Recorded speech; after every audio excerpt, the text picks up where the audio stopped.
سود فیاضی عبداللہ بن جدعان بن کعب حضرت ابو بکر صدیق رضی اللہ عنہ کا رشتے میں چچا لگتا تھا۔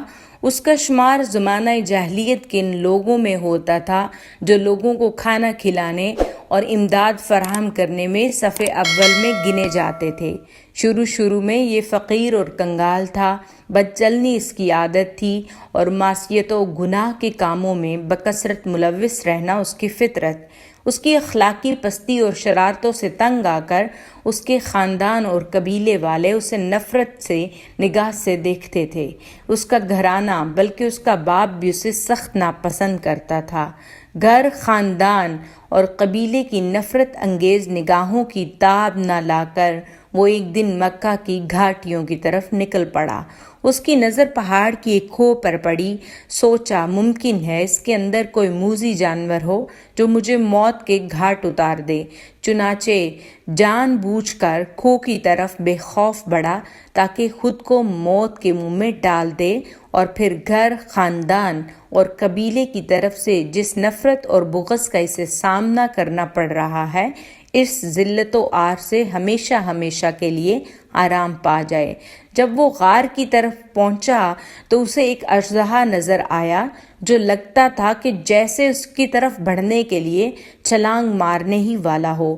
یہ دیکھ کر وہ کسی خطرے کی پرواہ کیے بغیر اژدہے کی جانب بڑھنے لگا۔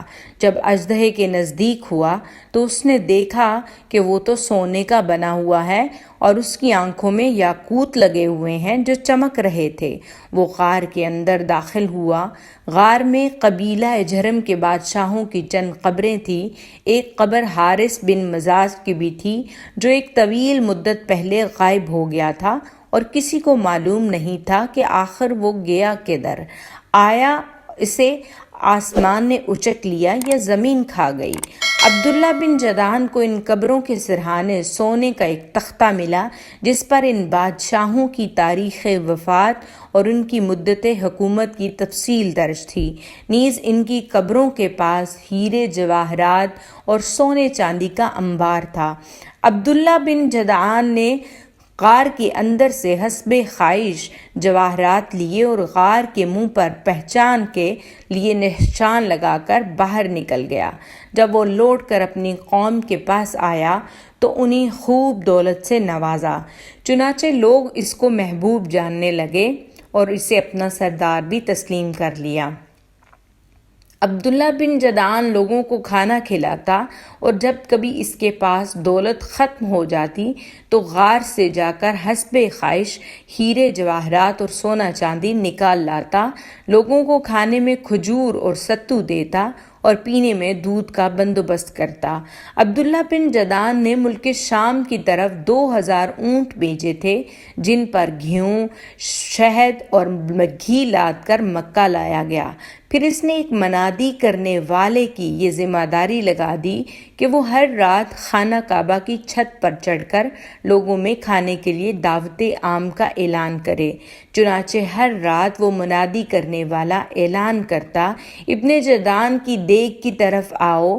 صحیح مسلم کی شرح میں عبداللہ بن جدعان کی دیگ کے متعلق لکھا ہے کہ یعنی عبداللہ بن جدعان کی دعوت طعام والی دیگ اس قدر بڑی تھی کہ اس سے اونٹ سوار سواری کی پیٹھ پر ہی کھانا لے کر کھا لیتا تھا۔